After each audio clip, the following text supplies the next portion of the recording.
the happiest day, Lord, when you wash our sins, oh God. The greatest day in history. Death has beaten, you have rescued me. Sing it out, Jesus is alive. The empty cross, the empty grave, life eternal, you have won the day. Shout it all, Jesus is alive. He's alive. Oh, happy day, happy day. You wash my sin away. Oh, happy day, happy day. I'll never be the same. Thank you, Jesus. Forever I am changed.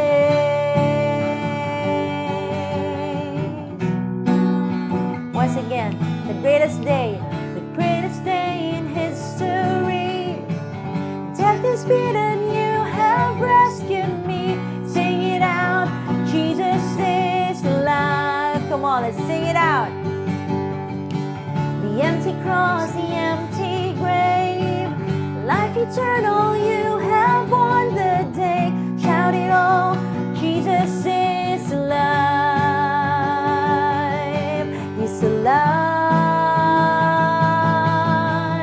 Oh, happy day, happy day. You wash my sin away. Oh, happy day, happy day. I'll never be the same. Forever I am changed.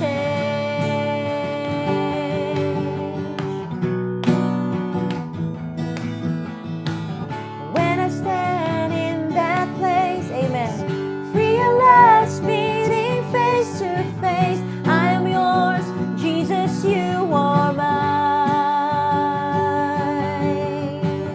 Endless joy and perfect peace, earthly pain finally will cease. Celebrate, Jesus is alive. Let's celebrate, He's alive. Oh, happy day, amen. You wash my sin away. Oh, happy day, I'll never be the same. Oh, happy day, when you wash my sin away. Oh, happy day, be the same. Forever I am changed. Yes, Jesus. And oh, what a glorious day. What a glorious way. Thank you, Jesus.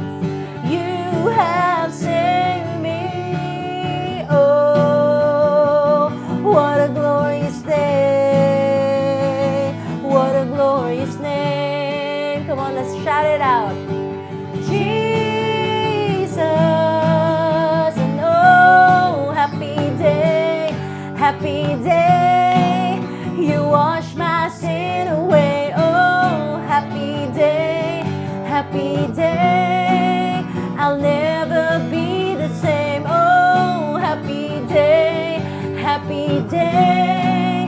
You wash my sin away. Oh, happy day. I'll never be the same. Yes, Jesus. Forever I am changed. Thank you, Jesus. I'll never be the same. For the last time, forever I am changed.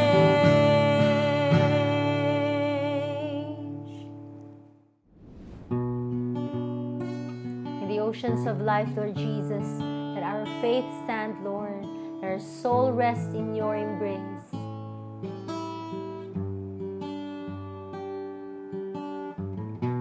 You call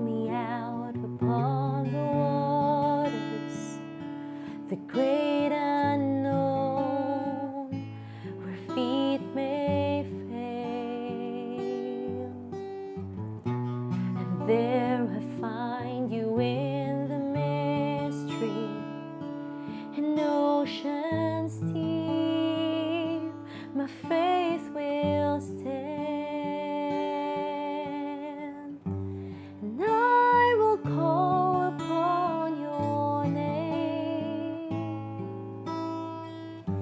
and keep my eyes above the waves. When oceans rise, my soul will rest in your embrace, for I am yours and you are mine.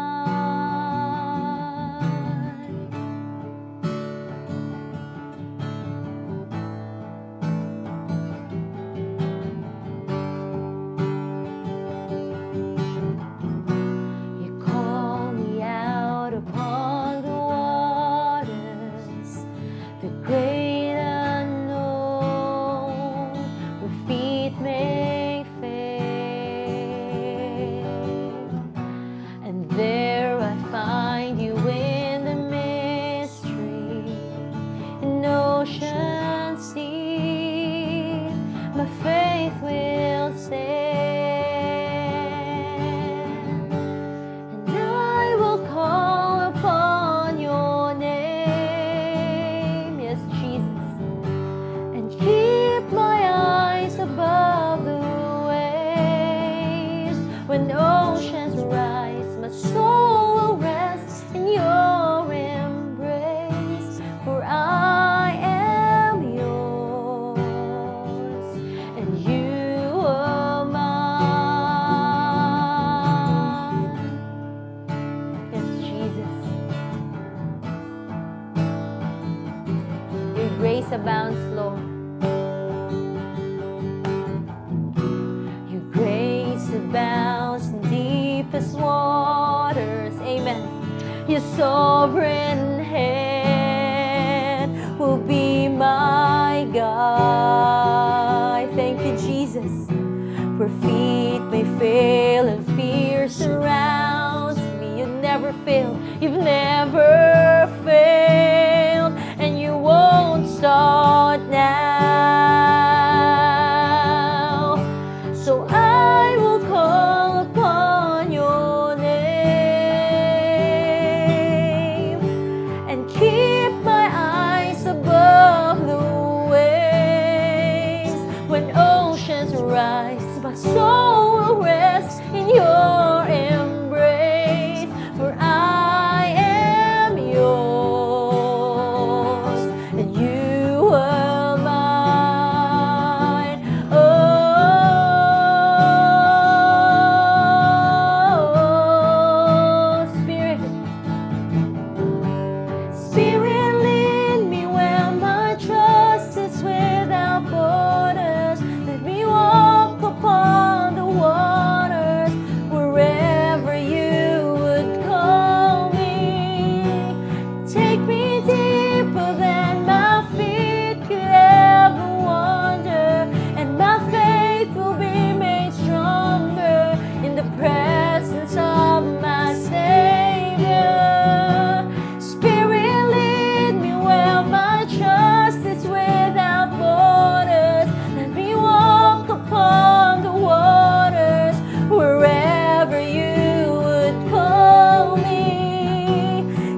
yours and you are mine, Lord Jesus.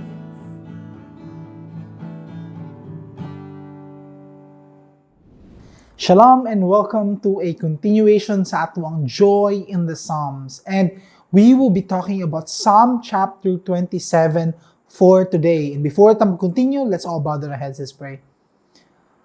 Lord, we'd like to thank you for Psalm 27. Lord, another psalm where you will give us para kami makatuon learning more about you, your word, among faith, among relationship with you.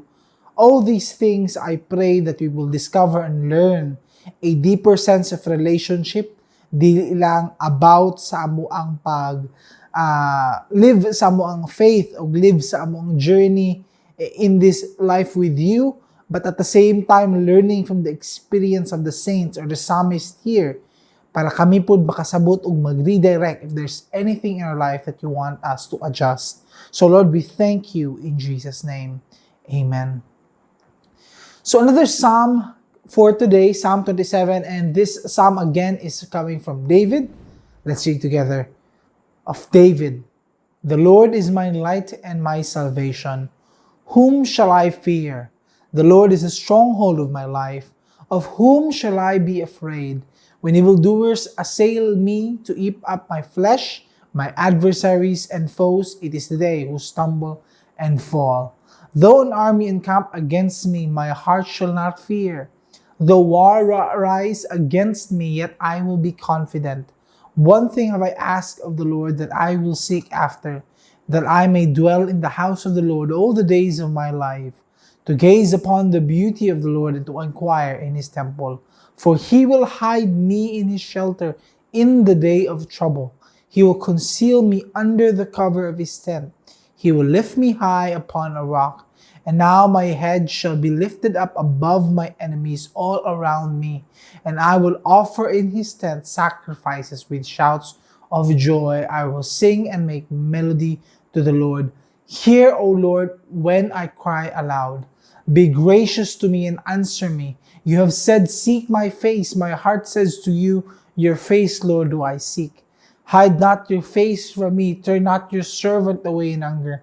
O you who have been my help, cast me not off. Forsake me not, O God of my salvation. For my father and my mother have forsaken me, but the Lord will take me in.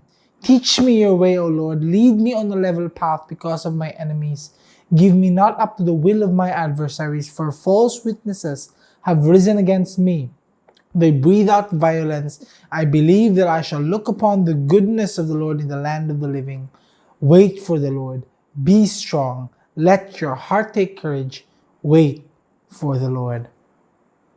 Fear is all around us. Pag mutanaw ta sa technology, social media, and everything else that this modern world has to offer.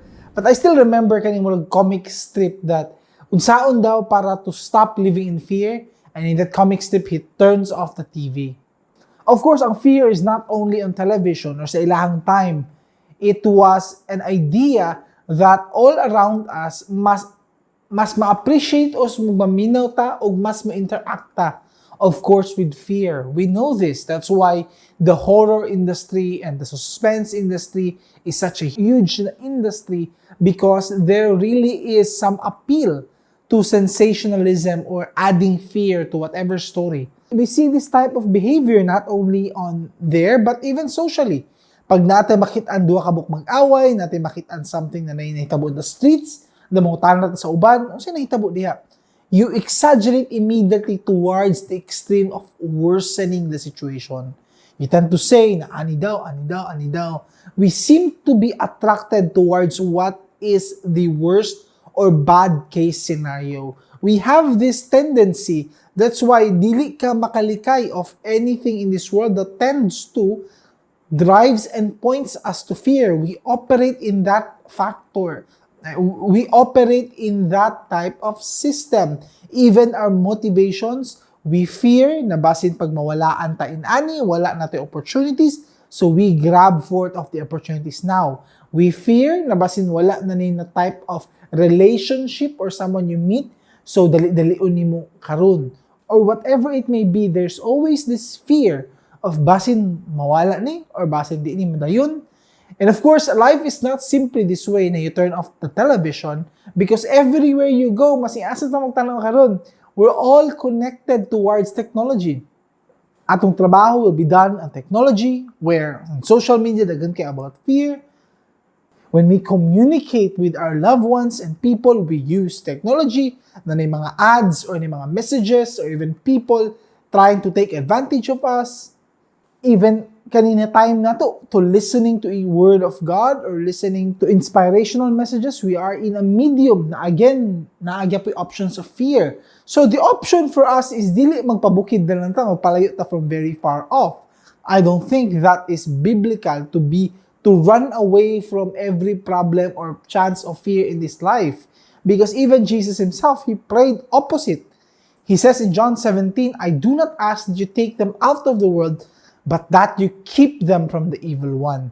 They are not of the world, just as I am not of the world. Sanctify them in the truth. Your word is truth. As you sent me into the world, so I have sent them into the world. So dili out, but into. The Lord has sent us into the world to live in this world, to be tempted in this world, to struggle and suffer and go through all these things in the world, but still be the ambassadors of Christ while all these are happening. So, dili lang palayo, but rather, how do we live in constant peace and not in fear, but in faith in God, while all around us people are trying to tempt us na mahadlok pod. Kanang idea dere. And so, David begins this theme. The Lord is my light and my salvation. Kanang idea of God being the light and the salvation. Obviously, one of the things we can use as an analogy diri is when you are in a dark tunnel and usa lang ka source of light, and that is our salvation. Dito lang ta mudagan. All around the world is offering us a lot of different types of light, but there's only one light, one type of salvation that we follow, and that is God's way through Jesus. Jesus, the way, the truth, and the life. Other else are variations of a fake type of light na we should not follow. And so si David giset niya ni that God is the only way. You have to remember Jesus, the way, the truth, and life that is being spoken in the New Testament. And here David, in his relationship, being the man after God's own heart, he knows this na wala siya laing way. He knows this through experience. He knows this through his struggles. And of course, he's the one advocating as someone na nakaaginaani. He's saying, wala siya lain. And he then offers us another word. He's the stronghold of my life. A stronghold is simply a part of a city or the core place itself na full of defense, protected, gihuna-hunaan, aron dili lang dali lang matakihon, or di kaya, it is where the strongest soldiers are, the best war equipment is positioned, and everything else para dili mo basta ma-atake or ma-overcome. That is what the stronghold is. But in every battle or in every war, the strength of the army or the nation itself, or the core people or ang king na nagstay diri sa stronghold, magdepende on how strong the stronghold is. If it's a wooden structure, dali lang sunugon. If it's a small one, dali lang i-bombard with catapults and other warfare na gamit. And of course, ang ginahatag din ni David is it's a very, very strong na stronghold. Because you will know a person's stronghold based on how secure he is in his life, faith, and future. Pag mugawas ni mga problema in life, asa dayon ka mudagan. That's the idea of the stronghold. When the nation is in crisis, the city will close the borders, will close the gates, and then ang important people immediately moadto sila sa stronghold. Dito sila mag-encamp and making sure they watch everything else.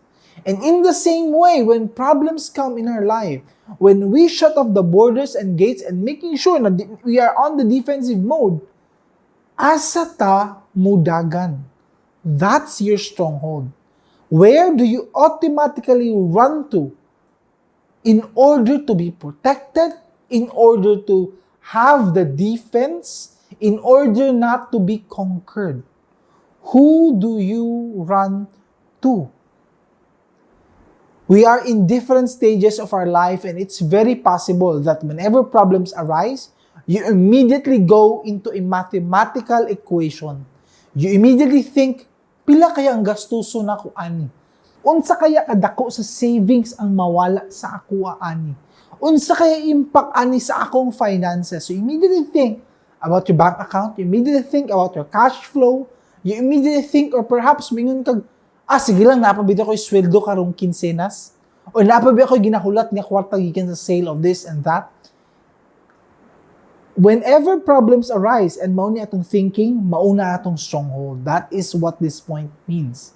When we run to that, that is our stronghold. When God becomes the last resort, He is not the stronghold. This is your stronghold. Or it could be the pleasures in life. Drinking, addictions, pleasures, entertainment, na ay problem, immediately ang thinking nimo, sige lang, napabati ko ginalook forward to, natanawon, buhaton, or adtuan, or i-perform, or whatever it gives me sensation to dull my mind, to escape from the reality of the problem. That's your stronghold. Or it could be our connections, our friends. Pag naay problema mo, abot dayon, we immediately go to them, chatting them, contacting them. It's good we have godly friends who will pray for us, but always remember they are never the substitute towards the one who is allowing you to go through the problem. Go to the direct source. That's why I love to listen to the story of Susanna Wesley. I've shared this previous time. To make the long story short, she was a mother of multiple children, basically running the household alone, while serving the church, while also managing the finances, while also taking care of missionaries and many people in her care. She had a husband, but a traveling minister who was almost always not at home. And ang iyang stronghold was simple. Sa ilang time, they would wear more like a dress and an apron type pag maglimpyo sila. And then whenever she would be in trouble, or magkadalisod siya, or emotionally struggling siya, she would get the apron and itabon niya sa iyang ulo, and the family would immediately know what that means. It means ayaw disturbuha si mama, kaya nag-ampo siya. That's her stronghold. Immediately mudagan siya diha. That became an inspiration sa iyang mga anak. And eventually, two of her children, si John Wesley and si Charles Wesley, became great men of faith that helped shape even atong modern faith karon. That's why natin makitaan mga Wesleyan church or mga hymns for churches who are using hymns. Most of them are written by Charles Wesley, and a lot of seminaries hang on the teachings of John Wesley. So this mother, ang iyang ginadaganan always ang stronghold is ang prayer. Ang iyang apron dito siya. And your stronghold can be any form, in anything, but should always point to God. That's why Jonathan Edwards shared, men will trust in God no further than they know Him. They cannot be in the exercise of faith in Him once is further than they have a sight of His fullness and faithfulness in exercise. Basically, he is adding a piece of the puzzle sa atua because we might think, Sir Joseph, gaadto mo ko sa Ginoo whenever may problem, ga-pray man dayon ko, gaadto man dayon ko.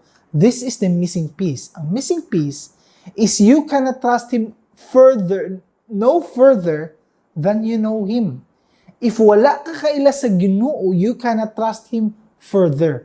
The more you learn about Him, the more you can easily trust Him or trust in more areas in your life and give it to Him. Because you know more, so nidako ang capacity for you to trust Him more because you know more about Him. What Jonathan Edwards is saying basically is we cannot trust God in a capacity of trusting Him enough for our day-to-day if wala ta kaila sa iya through His Word and through our relationship. So that leads us towards the next na itong pagsabot further in this trusting na challenge at sa Ginoo. Because Matthew 7 reminds us, everyone then who hears these words of mine and does them will be like a wise man who built his house on the rock. The rain fell, the floods came, the winds blew and beat on that house, but it did not fall because it had been founded on the rock. The measurement of the strength of our faith is never during the good times. It's never the times na kaning relax lang tanan, kalma ang weather, kalma ang situation, walay big problems that arise, but the strongest indication of unsa ka kusog ang ato ang stronghold or unsa ka tinuod ng Ginoo jud ba atong stronghold, it is when the floods come, when the rain is strongest and when the wind is blowing as hard as it can aron gubaon ang imong stronghold. And in this moment, this is the only time we will know if truly it is strong enough. And you know this, kabalutaan that whenever we have a spiritual crisis, it is the time where we go into that stronghold and hold on to God. But ang question diri is kay kinsa ta mudagan when those moments will come. Moving forward, David knows that this is the reality of a godly life. When evildoers assail me to eat up my flesh, when adversaries and foes, it is they who stumble and fall. Though an army encamp against me, my heart shall not fear. Though war rise against me, yet I will be confident. You may begin to wonder, whenever naatay mga inaning language or words being used in the Bible, you may begin to think, kasi pasabot ani when we're not into warfare, wala man tayong gira na ginaatubang? Or wala may people who try to attack us or conquer us? How do we translate this in our modern life? No, first and foremost, dili kay nato masabtan unless we go all out in Christ. Because 2 Timothy and other verses remind us, all who desire to live a godly life in Christ Jesus will be persecuted. This is a normal life for a true believer. Persecution will come. If tinuod we live a godly life, when we make our stand in our faith, when we don't compromise, when we don't take shortcuts or cut corners, whenever natay buhaton, it seems walay nagatanaw, but we believe that God is looking, and therefore we go the extra mile in doing these things, people will persecute us. I still remember I had a political science teacher before who was also involved in local politics. And for him, he had a stand. He had a stand nga dili siya mo compromise, that moadto siya diri not because of the money, but he really wants to serve. Seryoso jud siya. So one day, there was an issue na gi-brought forth sa ilaha and they had to vote. And so, lantaran kayo dito because that decision that they want to vote kung kinsa i-award at atong project, if I remember correctly, was backed by someone who was rich. So if you will say yes, automatically palinyahon mo dito, papirmahon mo dito, because there was a promise that after that, money will be given to you. Na mo'y share of the project. And siya, he wants to make a stand. And he discovered, out of 100 plus na mag-vote sa iyang time, only less than 10 nipila sa no.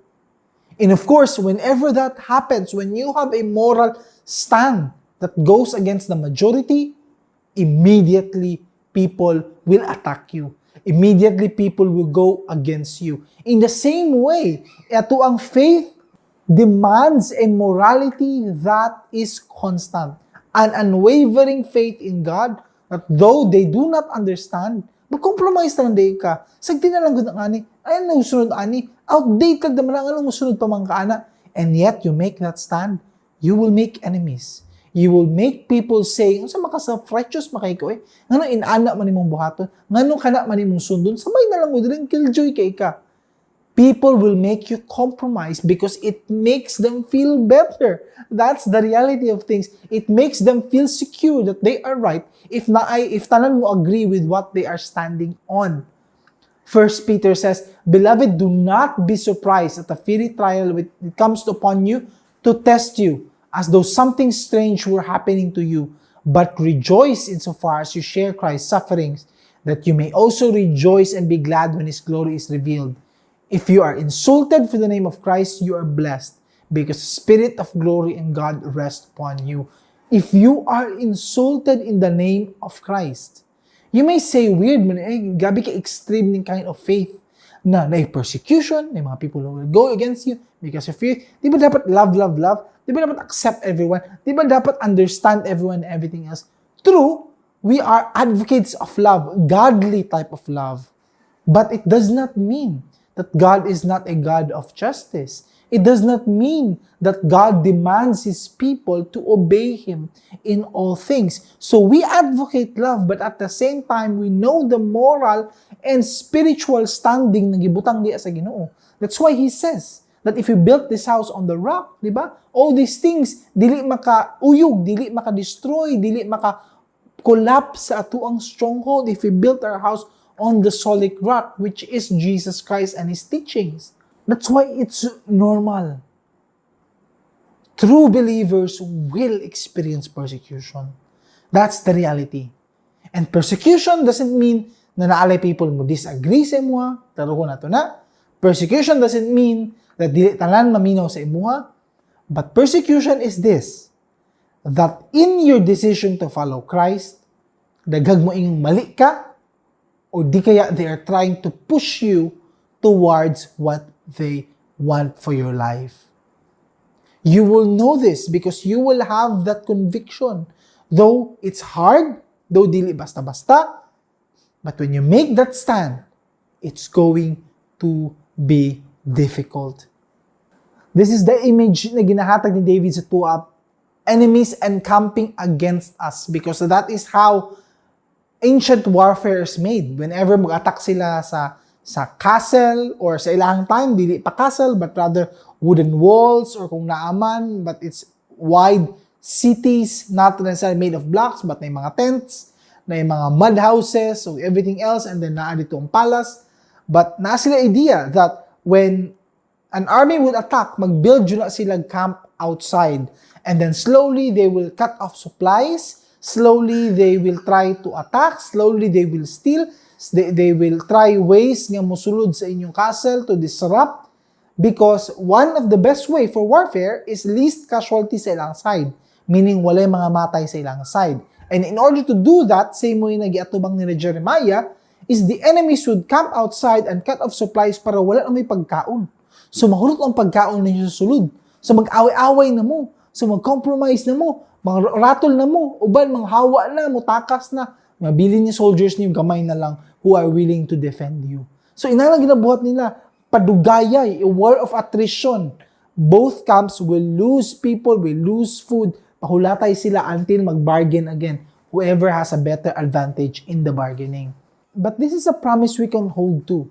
Whatever the enemy is trying to attack us with, no weapon that is fashioned against you shall succeed. You shall refute every tongue that rises against you in judgment. This is the heritage of the servants of the Lord, and their vindication from me, declares the Lord. And then David continues, one thing have I asked of the Lord, that will I seek after, that I may dwell in the house of the Lord all the days of my life, to gaze upon the beauty of the Lord and to inquire in His temple. I want to focus on this, to gaze upon the beauty of the Lord and inquire of His temple. These are two functions na ginaingon ni David when he would dwell in the house of the Lord. Ang word na gaze upon, it means to behold or contemplate with pleasure. That means na ka na magunahuna ka. For example, if you think about a previous event na nahitabo sa imong kinabuhi, fun event, lingaw kaayo ni adto mo certain so place and place, nag-travel mo na may fun experience. Diba? When you think about it, na ay joy, na emotion in your heart, makatawa ka, ma-enjoy ka, ma-happy ka, ma-lighten imong mood. That's contemplating with pleasure. This is in the same way. But it's not only contemplating in the sense of looking in the past ng unsay nahitabo sa imuha life, but it's also contemplating unsay nabuhat niya throughout history. Ako, whenever I had a chance to make an impact or say something profound, especially sa next generation, I tend to always say this, that the lowest form of compliment is being told or being said na gwapo or gwapa ka, or nindot imong ilong, or nindot imong panit, or tangkaron ka. And we have that culture. Pag mugawas ang baby, we immediately look towards the physical features. Kinsaliwat. O, putiun ba? Gwapo o gwapa ba? Okay ba ang features? Etc. I say this, that this is the lowest form of compliment because ang atuang idea and understanding of beauty is something that you cannot work on but simply inherited. That's why it's the lowest form of compliment because wala makigibuhat to have that feature. That's why, if you're listening to this, ug sig apas, or ganahan ka sa feeling that people will say, gwapahan mo, gwapuhan mo, I am reminding you and telling you that's the lowest form of compliment. Because wala mo giaguan na, it's genes. It's people or parents nimo giving you a good sense of genes. Tangkad ka, okay ba, physical features. But that is not the beauty na ginaingon diri. That is not the beauty na mutanat kung picture na model na Jesus, pugi kaayo, nindot kayong features niya, lalaki ka, idagway. Dili ka ng beauty when beauty of the Lord is being talked about. Beauty is the higher form of compliment. When I say higher form of compliment, it's when people will say, you're brilliant.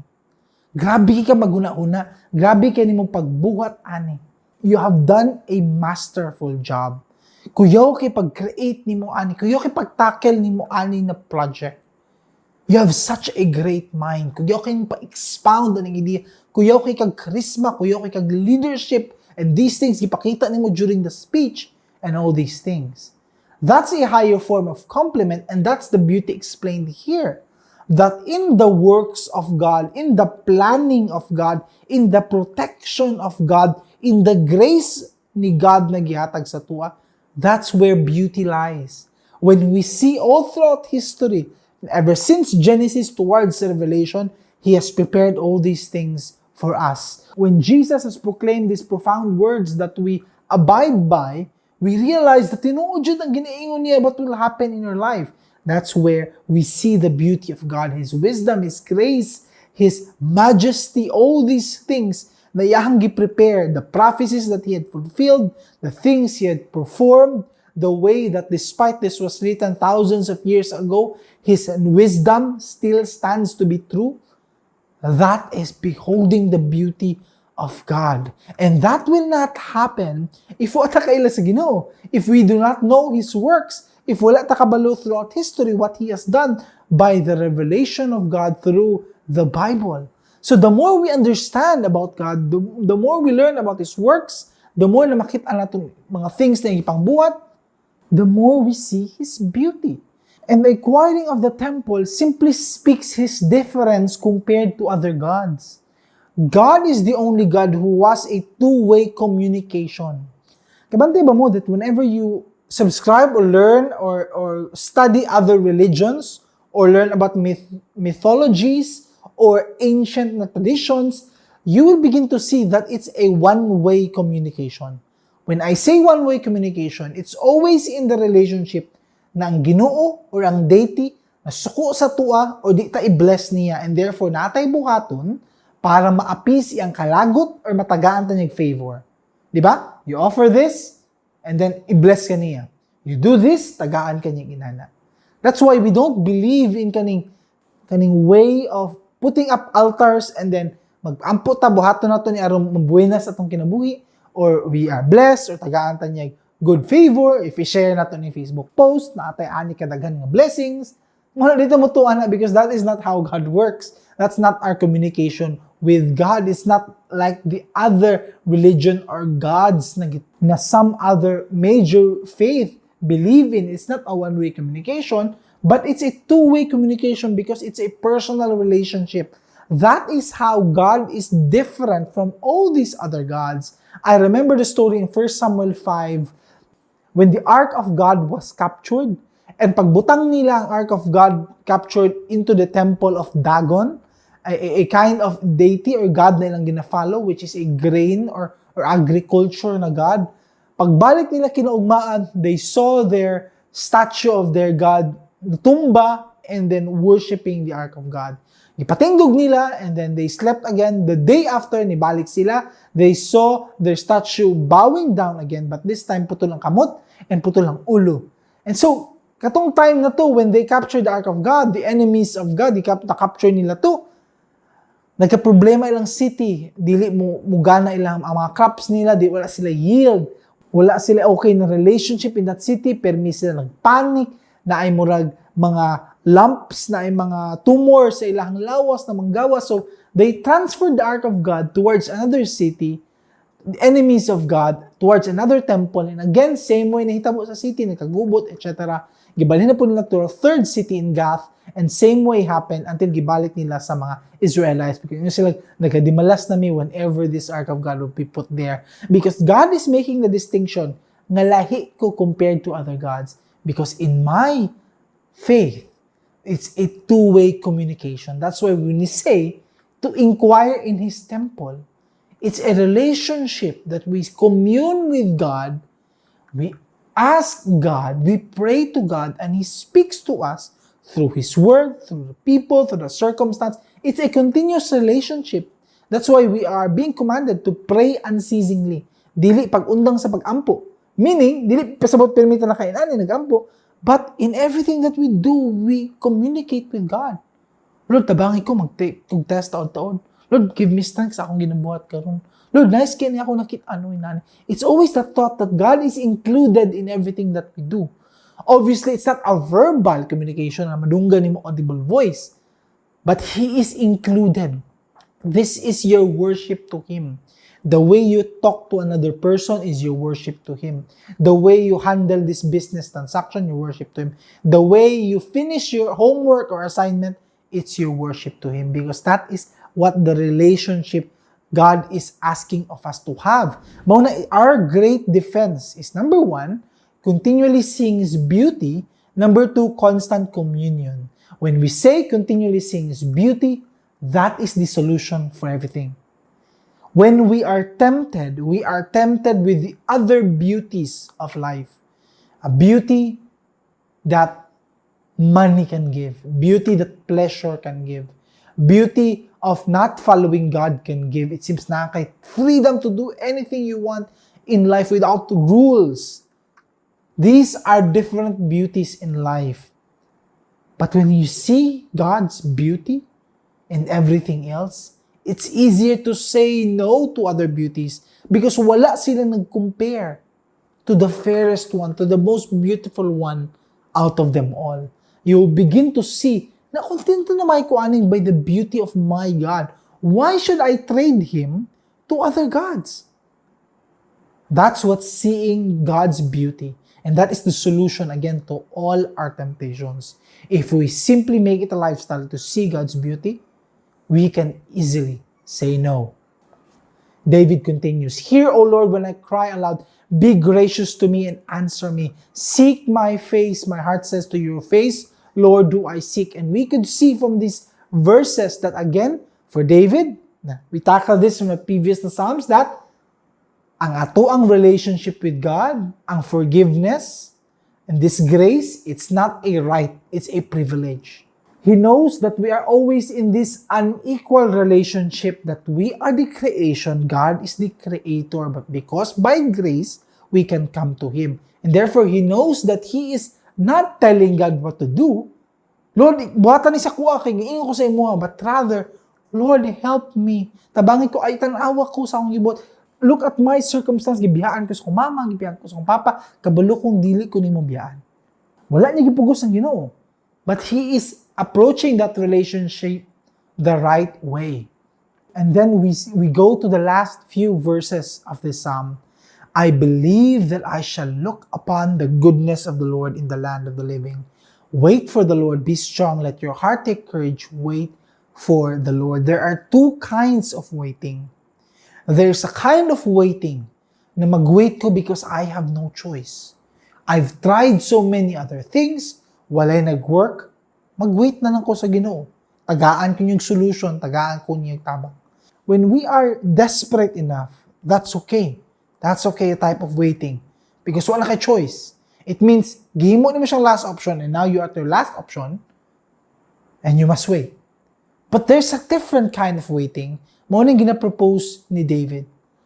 A type of waiting where you see God's character ug tungod ana you truly believe that the answer will come soon.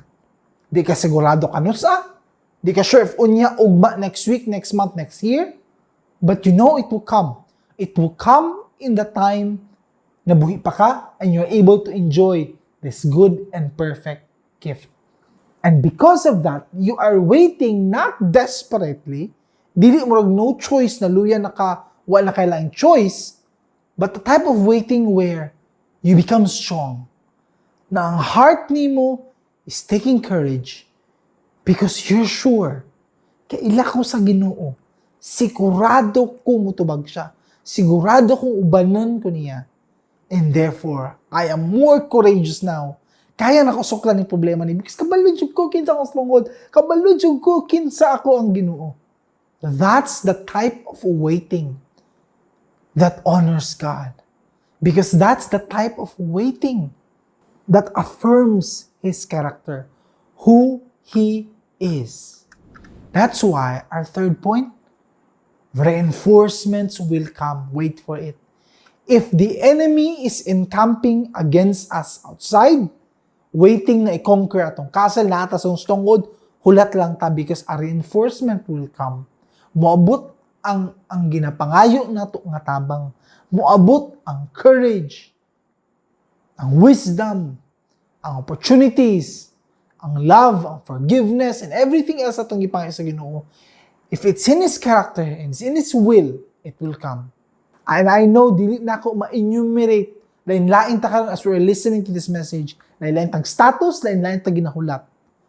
But one thing is for sure, if God is your stronghold in the good times and in the bad times, I am 100% sure that the reinforcements will come. Because when He is honored, that gibutang nimong faith nimo and trust in Him, He is the type of God who will bless that dependency. That is Psalm 27. Di ta kinahanglan mo adto sa gira for us to see God's army or reinforcements that will come.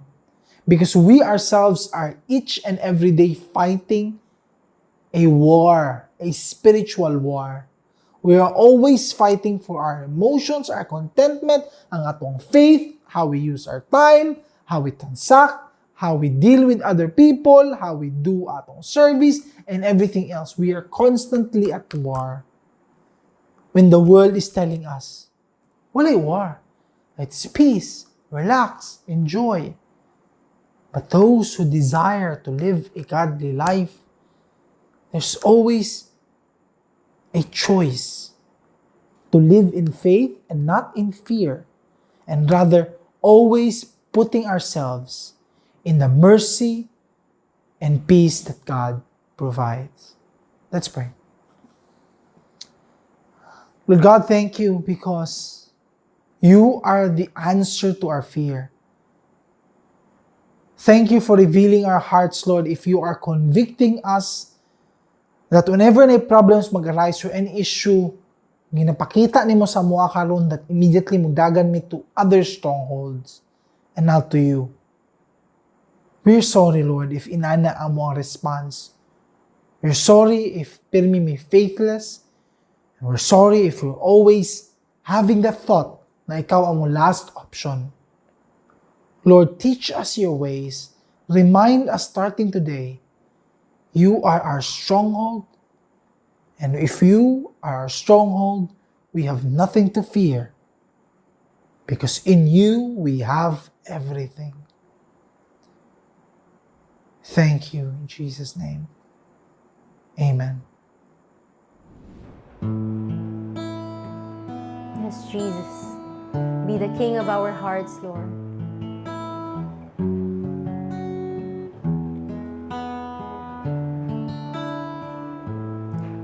Let the King of my heart be the mountain where I run, the fountain I drink from. Oh, He is my song. Let the King of my heart be the shadow where I run, the ransom for my life. Oh, He is my song. Once again. Let the King of my heart be the mountain where I run, the fountain I drink from. Oh, He is my song. Let the King of my heart be the shadow where I hide, the ransom for my life. Oh, He is my song. Amen. 'Cause You are good, You're good. Oh, You are good, You're good. Oh, You are good, Lord. You are good, You're good. Oh, You are good, You're good. Oh, let the King of my heart be the wind inside my sails, the anchor in the waves. Oh, He is my song. Let the King of my heart be the fire inside my veins, the echo of my days. Oh, He is my, once again. Let the King of my heart be the wind inside my sails, the anchor in the waves. Oh, He is my song. Let the King of my heart be the fire inside my veins, the echo of my days. Oh, He is my song. You are good, You are good, You're good. Thank you, Jesus. Oh, You are good, You're good. Oh, You are good, You're good. Oh, You are good, You're good. Oh, amen. You're never gonna let me down. Come on, let's sing it. You're never gonna let me declare Jesus. Thank you, Lord. You're never gonna let me down. You're never gonna let me down. You are good, You're good. Amen. Oh, You are good, You're good. Oh, we have a good God, 'cause You are good, You're good. Oh, You are good, You're good. Oh, once again, You are good, You are good, You're good. Oh, You are good, You're good. Oh, for the last time, You are good, You are good, You're good. Oh, You are good, You're good. Oh, let the King